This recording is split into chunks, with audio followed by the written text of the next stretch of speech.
Ya, kita lanjutkan diskusi mengenai net zero buildings. Bu Diana, tadi sudah beberapa kali itu ya, saya catat Pak Ignas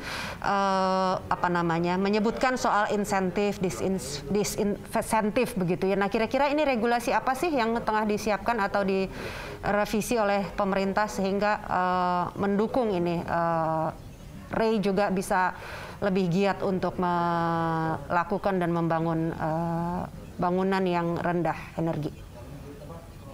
Ya, Mbak Rike, tadi di awal saya sudah sampaikan bahwa saat ini terkait dengan bangunan gedung ini kan juga masuk di dalam Omnibus Law ya. Nah, di Omnibus Law ini ada beberapa perubahan-perubahan yang tentunya itu harus dilakukan ya. Nah, terkait dengan undang-undang bangunan gedung itu masuk di dalam Omnibus Law dan sekarang PP-nya pun ada PP yang baru, PP 16. Kemudian khusus untuk bangunan gedung hijau sendiri itu ada di Permen 21 tahun 2021 ini. Nah, dengan adanya Permen tersebut harusnya ini bersama-sama dengan pemerintah daerah kita komit untuk, kalau pemerintah pusat sendiri nggak bisa, pemerintah daerah sendiri berjalan juga nggak bisa, tapi harus dibantu oleh Pak Bintang, bantu Pak Ignas, bantu semuanya stakeholder ya, agar kita mendorong semua bangunan nanti sudah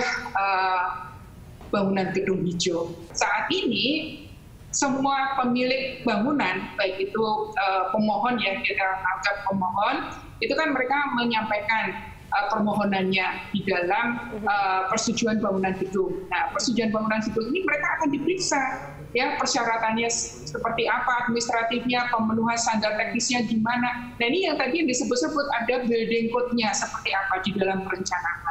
Nah, ketika nanti pelaksanaan itu, nanti juga akan diperiksa juga bagaimana SLF-nya, bagaimana auditnya terhadap bangunan gedung hijau tadi. Oke, artinya secara ringkas Ibu Diana, regulasi baru atau revisi ini akan juga disiapkan untuk bangunan baru?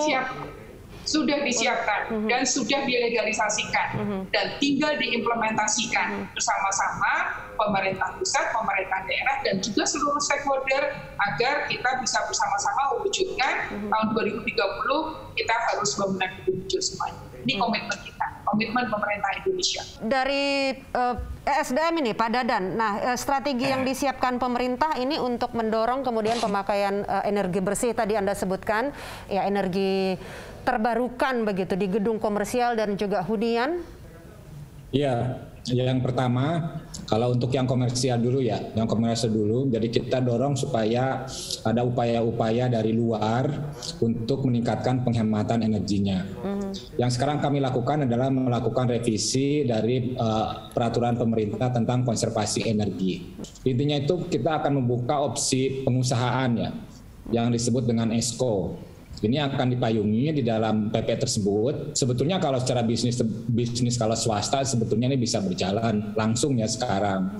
Tapi kalau bangunan-bangunan pemerintah yang nanti lintas tahun ini masih belum terpayungi dengan regulasi sekarang, sehingga ini akan menjadi temuan ya, karena berkontrak melewati tahun, kemudian pembayaran dari investasi yang dilakukan oleh pihak ketiga itu kan dibayar dari sisi penghematan. Nah, kita akan dorong untuk hal tersebut. Ini dari sisi pengusahaannya. Kemudian yang kedua, kami dari sisi peralatan pemanfaat energinya ya, pengguna energinya. Kita misalkan tahun ini kita akan perluas untuk standar kinerja energi minimumnya. Nah, ini akan kita perluas. Kalau sekarang hanya berlaku untuk AC dan lampu, ini kita akan perluas ke peralatan-peralatan pengguna energi yang lainnya. Yang juga ini biasanya ada di gedung-gedung, ada di kantor-kantor, ada di rumah-rumah. Misalkan peralatan-peralatan listrik yang terkait dengan kulkas, TV, kemudian rice cooker, kipas angin. Nah, ini kita akan perluas ke sana. Ini nempel, nanti aturannya itu yang pertama adalah labeling. Jadi kita akan tunjukkan, kalau yang boros dikasih bintangnya sedikit, gitu. Kalau yang hemat, ini bintangnya lebih banyak. Gitu. Nah, ini kita akan sudah terbit permennya. Sekarang sedang dalam proses untuk memastikan bahwa peralatannya itu siap untuk mengikuti mekanisme-mekanisme yang sebetulnya sekarang sudah berjalan untuk AC dan untuk lampu ya. Itu yang kedua. Yang ketiga adalah dari sisi manajemen energinya. Nah, nanti revisi Permen tersebut kita akan memasukkan indikator-indikator, parameter-parameter yang misalkan kalau sekarang itu hanya sejumlah tertentu dari energi dari gedung tersebut yang wajib dilaporkan. Nah, kita akan turunkan sehingga semuanya populasi yang akan melaporkan ini menjadi semakin banyak. Di situ nanti akan ada aturan bahwa kalau gedung misalkan dengan konsumsi listrik sekian kWh gitu ya, sekian GWh per tahun, ini wajib ada manajer energinya. Jadi 3 komponen itu yang sekarang kita dorong untuk percepatan supaya di gedung-gedung yang jumlahnya makin banyak, teknologinya makin baik, menurut saya kita dorong supaya dari sisi pengguna ini memang pilihannya menggunakan alat-alat yang hemat energi. Ignes, apakah sudah cukup terpuaskan yang disampaikan Ibu Diana dan Pak Dadan begitu? Mumpung ini satu forum, mungkin ada yang ingin disampaikan? Ya Bu, jadi kalau ada 3 sisi Bu ya. Sisi pertama itu untuk bisa membuat gedung itu menjadi hemat energi, saya kira yang ditanya Pak Dadan dan Bu Diana itu sudah sangat mendukung gitu ya. Hanya ada 2 lagi Bu ya, jadi untuk kita kan banyak menggunakan panel surya ya. Panel surya itu sekarang memang masih agak mahal gitu ya, meskipun sudah turun gitu. Di gedung itu pilihannya hanya panel surya sekarang gitu ya. Sehingga kalau pemerintah bisa memberikan kemudahan pembiayaan bagi pabrik-pabrik panel surya dan harganya bisa murah gitu ya, mungkin semua orang, semua rumah juga akan pakai gitu ya. Dan satu lagi tadi yang kita singgung di luar forum itu dengan Pak Toto ya, intervensi dari untuk menggait, untuk mempengaruhi pasar Bu, market. Jadi kalau gedung itu sudah hemat, itu belum tentu laku gitu ya. Tapi kalau ada insentif tertentu sehingga bila gedung itu boros, dia harus bayar pajak, atau tadi yang Pak Toto sampaikan angka sewanya tidak boleh lebih dari sekian dolar gitu ya. Tapi kalau gedung itu hemat, itu dia bisa harganya bisa sampai sekian gitu. Itu bisa, pasar itu harus diintervensi, Bu, didorong gitu. Itu baru mungkin bisa lebih advance lagi gitu. Jadi tadi gedungnya, kemudian pendukungnya seperti komponen panel surya, dan bagaimana intervensi terhadap pasarnya itu juga bisa digerakkan gitu. Oke.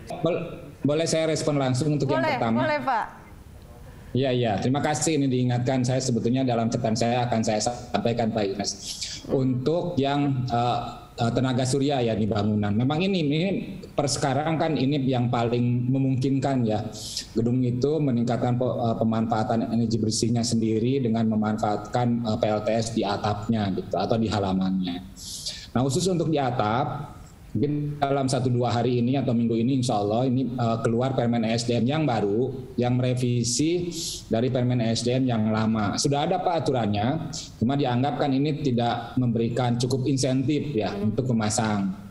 Misalkan kalau sekarang penggunaan listrik yang ekspor impor dengan PLN itu kan 65% yang bisa kita pergunakan kembali ya dari ekspor yang kita lakukan ke jaringan PLN. Nah sekarang kami revisi, ini angkanya menjadi 100%. Nah, ini akan menjadi insentif ya ke para pemasang, ke para pemilik gedung, rumah juga gitu, perkantoran, sehingga ini diharapkan akan mendorong pemanfaatan PLTS atap. Dan pada akhirnya juga ini membantu program-program yang net zero emission, net zero building. Terima kasih Pak Dadan. Dan ini juga terima kasih kepada Pak Ignes sudah meluangkan waktu untuk berbincang dan berdiskusi bersama kita semua di Green Talk.